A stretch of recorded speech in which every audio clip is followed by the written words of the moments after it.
back again. What are we talking about today? Today we're talking about how do we categorize this? Seaweed? Kelp? I guess we'll learn when we talk to Logan here. Excellent.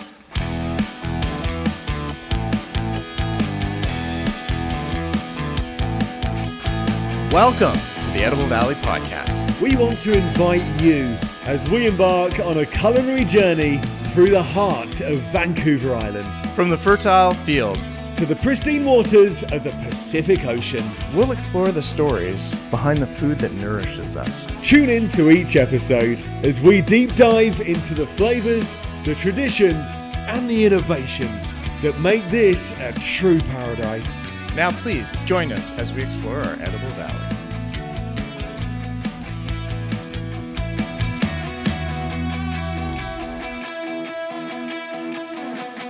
Another episode of the Edible Valley. Yeah, it feels a little weird.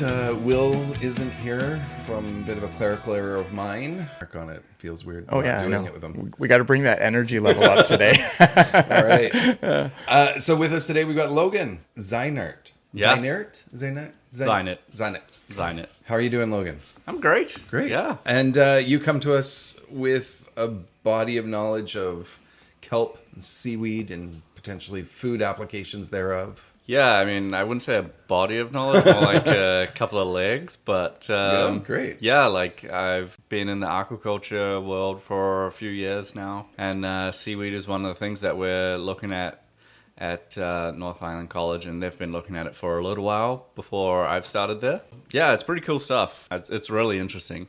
Yeah. Interesting. Well, yeah, and that's sort of what we want to talk about is how does this relate to food? How is food going to factor in the future, or how is seaweed, kelp, aquaculture, how is that going to factor into our food? This is super exciting for me because this is something that I don't have a firm grasp of, even though I've grown up in this area and I've cooked with seaweed numerous times. Yeah. It's still something that I'm still experimenting with, and I'm still trying to find my niche market and how I can actually really do some amazing things with it. So picking your brain and learning a little bit today could be a lot of fun for me. Yeah, absolutely. I mean, I guess we'll start at the start of what happens when you're actually trying to like farm seaweed or that sounds great. How's that sound? Yeah, that sounds perfect. Let's go from how do we get this onto the plate? Yeah, absolutely. Around the world, it's a pretty common method to just put a line in the water, mostly done with horizontal lines. They basically float them 3 or 4 meters underneath the water. Those lines are seeded with a spool of kelp, and they just wrap that line around the rope, and then that rope basically just sits there for 6 months. In BC, we'll put those lines in around November, December time, right? And then we'll be pulling those lines out around April, generally around April. Oh yeah, and that allows a good amount of time for growth, so you get a nice long, nice looking piece of seaweed. It also prevents fouling growth on it, so you get a nice clean piece of seaweed too. Oh yeah. So when you go out, you take your boat out, every now and then you'll be periodically checking it to make sure nothing out of the ordinary has happened. But around that April time in BC, you'll have basically your boat going alongside these lines, and you'll have a winch. That line will go over the winch,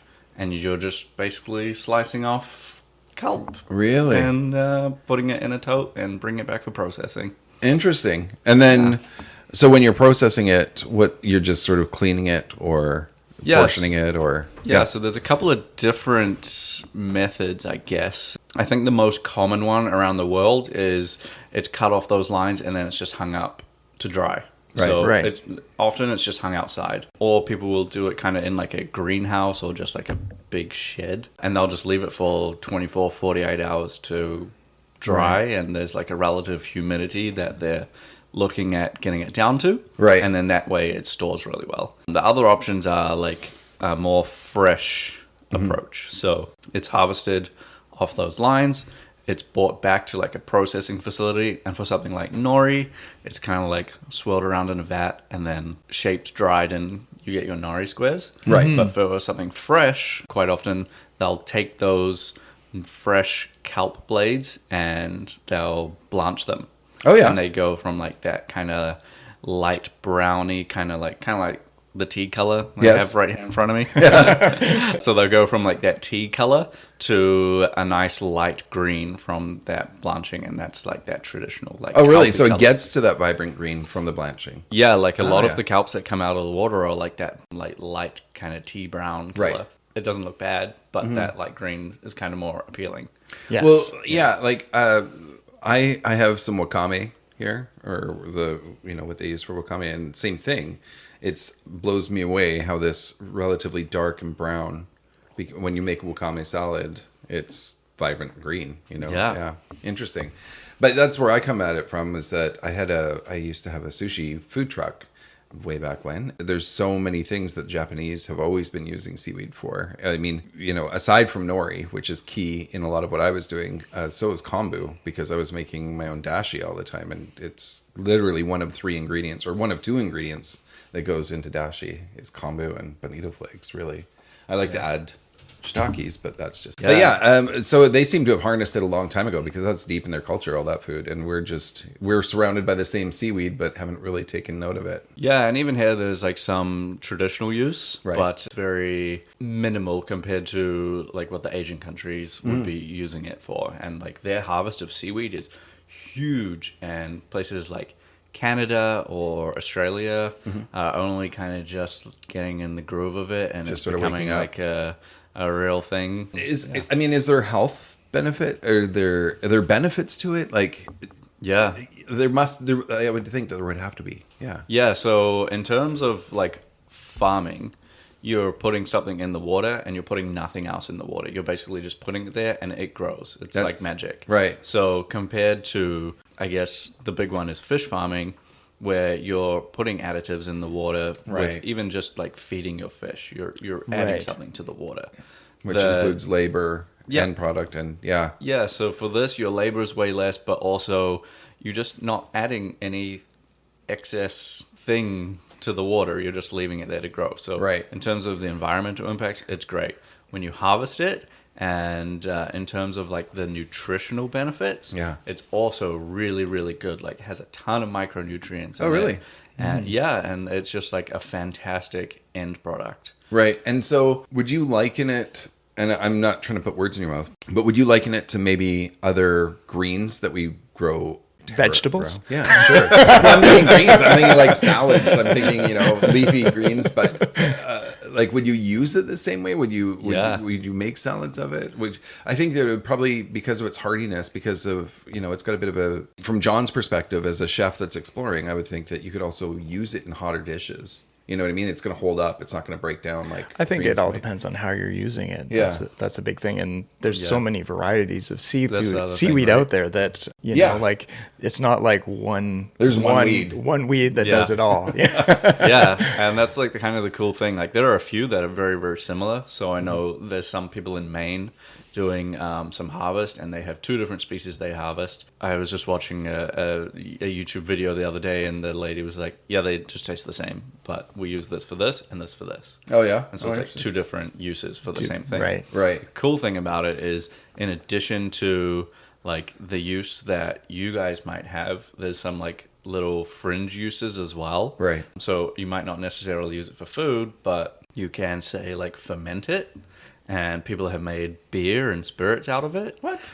I had no idea. Yeah, like I think the brewery in Tofino has like a kelp stout, or had a kelp Yeah. stout. Really? Yeah. Yeah. Oh no, I was thinking of an oyster one down at Yeah. Spinnaker's, but yeah, Yeah. like it's amazing I those. think it was Tofino, but interesting. anyway, I it's made pretty cool. I made a bull kelp ice cream. Yes, you did. Yeah. Yeah, that John was. used to. Oh, you own did an ice cream. Yeah. So I used to own Blue Spruce ice cream, and so that was the one I would bring in some dried kelp, bull kelp, Sweet. and then I would just add it to a caramel ice cream, and just Yeah. by steeping it in the sugar and caramelizing a little bit. Yeah, it was interesting. It was beautiful, like it was really tasty, but it did have that little bit of a hint of seafood in the background, Yeah. which some people were like, "This is amazing," and other people's were, I think, maybe just because they said seaweed, Right. and I think that's Yeah. a bit of a maybe you can help clear that actually, up because people fear seaweed for some way. Also, I remember growing up and people would like there was this big mythical fact that was like, do you know there's seaweed in ice cream?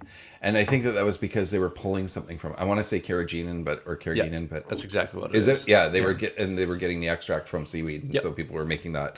Oh, it's in seaweed's in ice cream. But yeah. It's used for, like there's so many side products it's used for like that as well. Yeah. So you have like the food and beverage industry, but Right. then you have like the kind of, I don't even know what you would call it, but it's like the carrageenan and like other stuff that they use for like pharmaceuticals and like cosmetics. Pull it all out of the seaweed. Because it's a bit of a binding agent, right? Like, or it keeps things.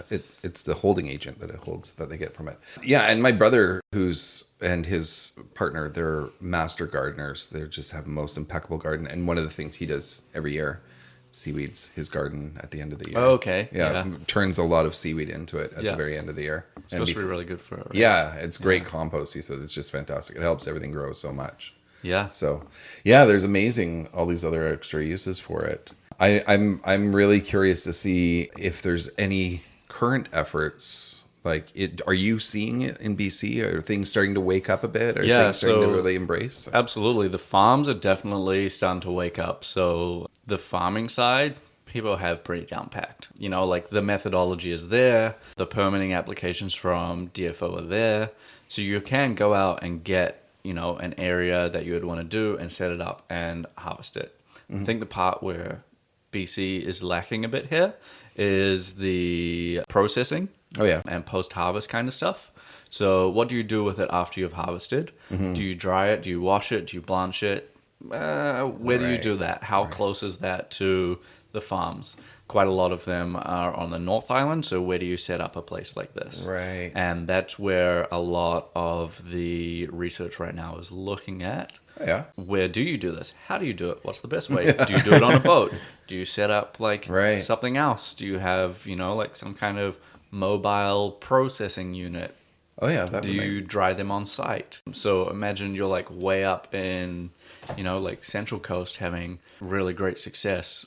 Do you have to set up like a wharf where you can dry it? Right. How long can you store it for? How do you get it back? You know, like that's a long way. Yeah, there's a lot of logistics. Well, that's a big question for me. Do you know what the shelf life on fresh seaweed is, or is that like? Yeah, I think the stuff that we have right now is like if you want to use it like straight off the line with no processing, it's pretty short. Like I don't think it's much more than 48 hours. Really? Wow. You know, I definitely could be wrong, but I seem to remember a number like that somehow. So I might be deviating a bit here.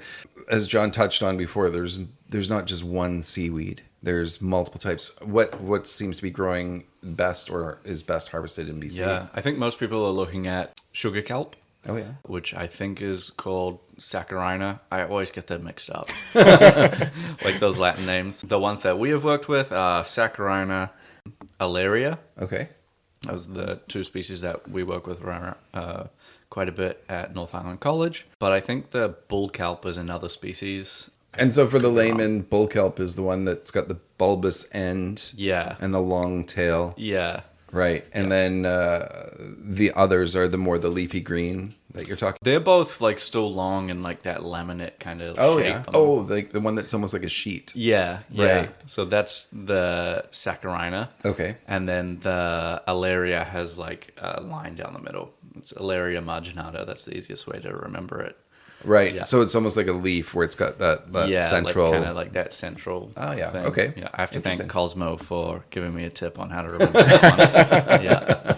Yeah. So those are probably the three biggest ones. There are lots and lots of other different species that are around here that have potential. Right. So there are like some of those smaller, leafier ones that have potential, but I don't think anyone's really explored those yet. Right. And so if, let's say, the average listener right now is now thinking, oh, look at the wonderful properties of seaweed, and they're down at the beach, encourage or discourage them from harvesting a little off the beach? I mean, if you find a piece that looks really nice and fresh and you can tell what species it is, Right. I would encourage you to have a nibble on some sugar kelp. Right. But otherwise, you Probably should not. probably just use it for your garden because Right. it doesn't have a shelf life. So Right. if it's been sitting there for a day, So You- that yeah. big pile that's been sitting on the yeah. Oh man, yeah. Crabs are running around. Can't it. imagine that it'll Yeah. be No. that tasty. No, you know, no. you might Yeah. put yourself off for a while. Right. Yeah. Okay.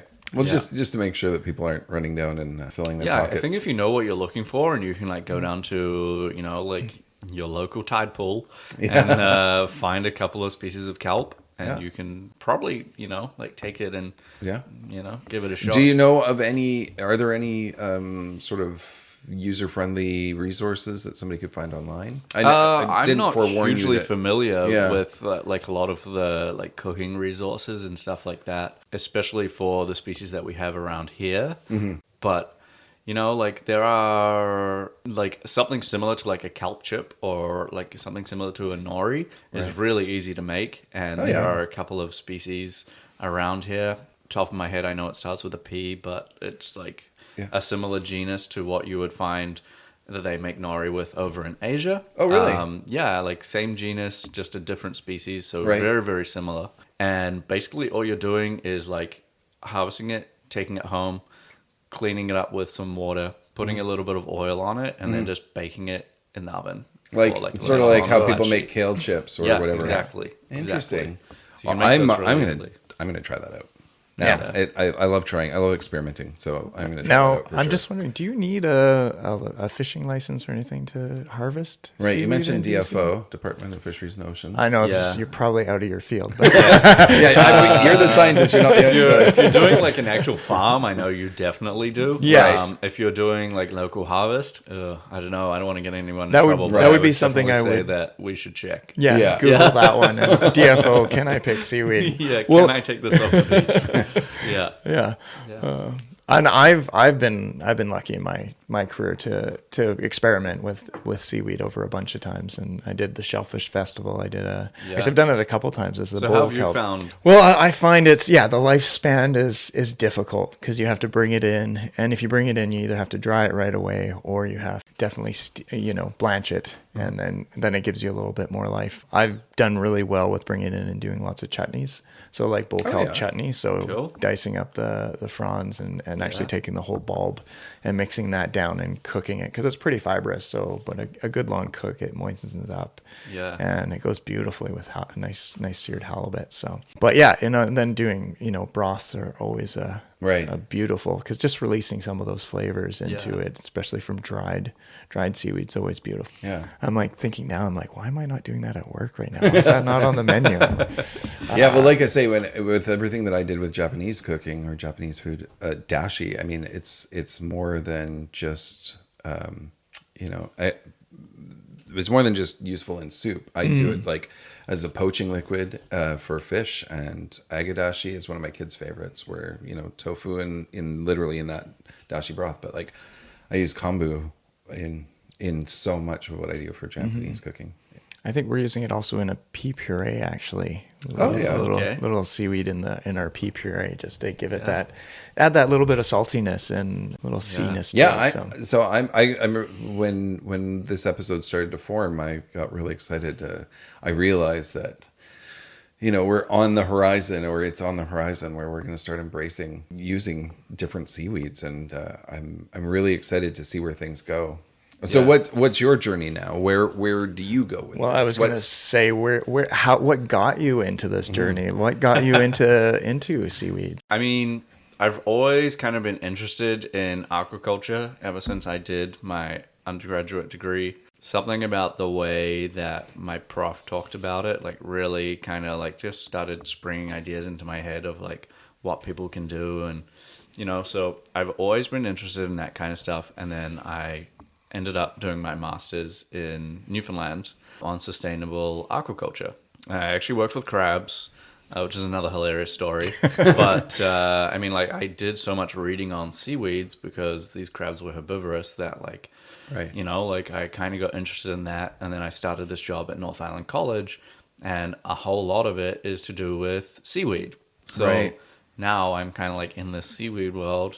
Right. And I'm actually finding out that it is actually like really cool what people are doing around here and the research that's going on. and how it's developing around here. It's definitely one of the more emerging products from around here. Right. It's kind of cool that, I think it is kind of well timed. I think it's definitely something that is coming up and coming. Right. So where do you go from here? Like or is that remains to be seen? Oh, it kind of remains to be seen. Yeah, like I think the research is really cool, and I'm excited to see the research projects that we have come up in the next year or so to do with this. And I think they are going to focus more on that processing part, right, that I mentioned earlier. But, like all of that is super exciting to see what people are going to do with that end product.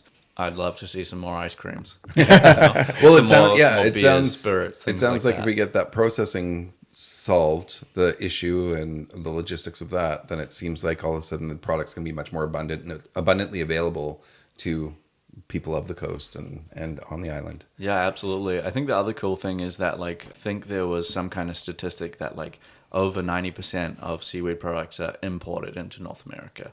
Wow. So there's a huge market for it if you wanted to do something with it in BC. Right. So I think you'll start to see more kind of North American made seaweed products. Wow. It's crazy too if you think about how pristine our waters are here. We've got some of the cleanest waters in the world for ocean waters. So it's we're very lucky to have what we have out here. And so we're not harvesting that in something that's renewable and low it impact. It is one of the most renewable kind of things that you could farm in the ocean. It's just such a good plus, Right. It's almost like salt, where it's just there's an endless amount. You just have to put it out to dry. Well, and this now is you have salt. Yeah, well, this is the one. And also, is and I may be wrong, but seaweeds are one of the fastest growing plants on the planet. If I remember correctly, bull kelp grows a foot a day or something. Yeah, ridiculous. sometimes in peak season they're absolutely ridiculous. Yeah, well, just from a feeding the hungry kind of standpoint, there's solutions right there. Fastest growing crops. Yeah, and it helps protect the ocean too. The smaller creatures in there, it gives them a place to hide. And right. Yeah, that's the other cool thing that we haven't really touched on yet. Is it's being used a lot for restoration. Really? So there are some cool projects where people are putting it in front of watersheds, so it gives habitat for juvenile salmon and things like that. Yeah. And there used to be a lot more kelp, but those habitats have degraded. So now using it for restoration and mitigation efforts is a whole nother realm. So there are some cool things there. Interesting. I wonder if that's what's going on. I know with Kuskusum, which is just out front of neck of the woods, which is a restoration project designed for the salmon. I see that they're trying to build very natural salmon ladders just in that estuary. Yeah. Or maybe not a salmon ladder, but there are lots of little nooks and crannies, trying to bring back that. I wonder if that's factors in there too. They're taking down the killing wall, as they call it. From the old mill, the sheet of steel that sort of protects that or guards that area from opening up. But, I think some of the other cool things that they're using it for is, like I said, the mitigation side. Right. And I think we've got a couple of little bits and pieces on the North Island College website. And we've done a few things with, putting it down in vertical lines to create habitat where there used to be kelp forests. Kelp forests. Yeah, just big rounds of where kelp used to grow. Interesting. I would never thought that's a term. Yeah, Forests of kelp. That's forests interesting. of kelp. For instance, an urchin front will just come and destroy that whole thing. It's basically just a line of urchins that eats everything in front of it. Oh wow! So then we've, been working on measures to, reintroduce. Yeah. Wow. Yeah. That's I mean, incredible. it's very small scale. We don't do 10 hectares. Right. Doing a few lines to see if in that area it works. Right. Yeah, there's a whole other world down there I didn't even really consider. I think most of us forget that whole other world down there, especially from an agriculture side of it.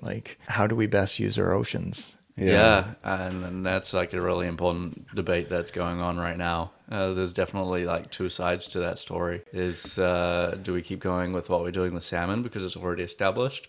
Do we look at new species? Do we look at kelp? What do we do from here?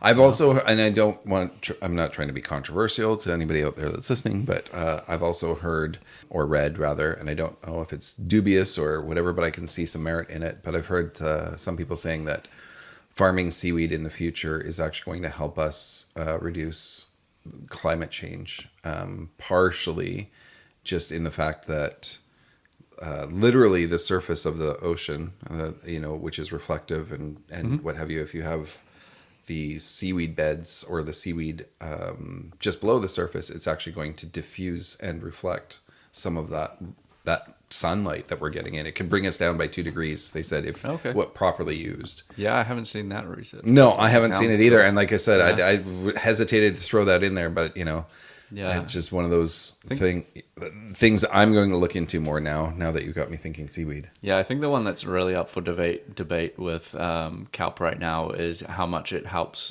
sequester carbon stores. So like you have your trees, which are big carbon stores, and they stay there. Right. When they die, they fall over, they kind of get buried. Your carbon stays in the ground. Right. With kelp, it's like a little uncertain what happens. Like, do the leaves break off and then like end up in deep water where they sit in the sediment and break down and they stay in the sediment and then you create a carbon store? Right. Or does it just keep getting recycled through that food chain? Right. I don't know. No one really knows. But in my opinion, I think we've lost these massive forests of kelp. Right. Like there used to be a lot more kelp in the past. If you bring that back, you're bringing back a carbon store. Right. So, like, in some ways, I think that it's got to be beneficial. It might not be as beneficial as what one would hope. But I think, starting off with some kind of benefit is always good. Yeah, exactly.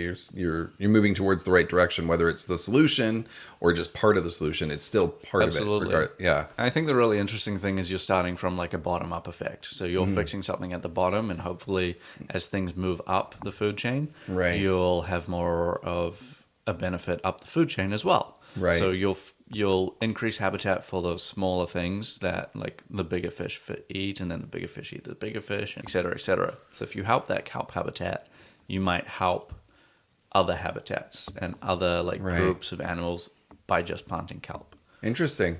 It's a whole circle of life, eh? Yeah. Circle of life. Yeah, and as more industry moves towards it and more people start recognizing what it's capable of, even though it's being harvested, you'll start to see a lot more planted just because, or encouraged growths, just because now there's a monetary value to it and people are going to be, let's get some more in there. Let's get it going, Yeah. Well, I think people will also look at it like one of those carbon stores, carbon credit kind of things. Right. Like you can buy your carbon credits and someone will outplant kelp. Right. And it'll create part of a kelp forest or something like that. Right. I think there might be some kind of interest there. Right. I'm not really sure.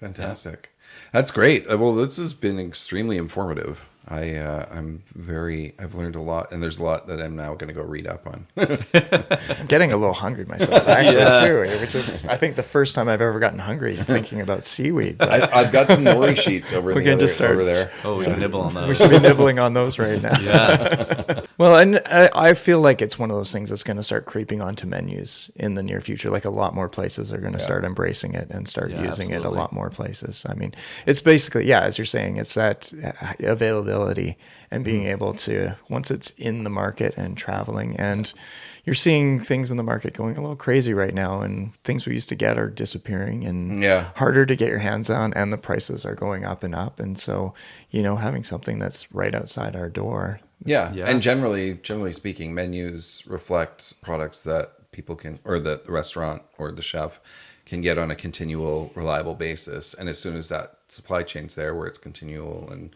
reliable, you definitely will see that start to be more prominent on menus, I'm sure. I really wanted to do a fresh seaweed salad. Just nice blanch and nice julienne salad and just some fresh ingredients in there. And it was a tough one of where do I get the product from? And it was like, well, we can get it in once a week. Yeah. And I'm like, well, I'm open 7 days a week. I think the interesting thing will be in a year or two when they really get that processing part down. And it'll be a more consistent supply. That's great. I look forward to it. Okay. Well, thank you so much for coming in and chatting with us today. Anytime. That was great. And we'll definitely keep in touch because I know we want to find out more where this goes, and you can tell us where you're going with the project. So absolutely. That sounds great. Okay. Well, thanks. Yeah. Thanks, Logan.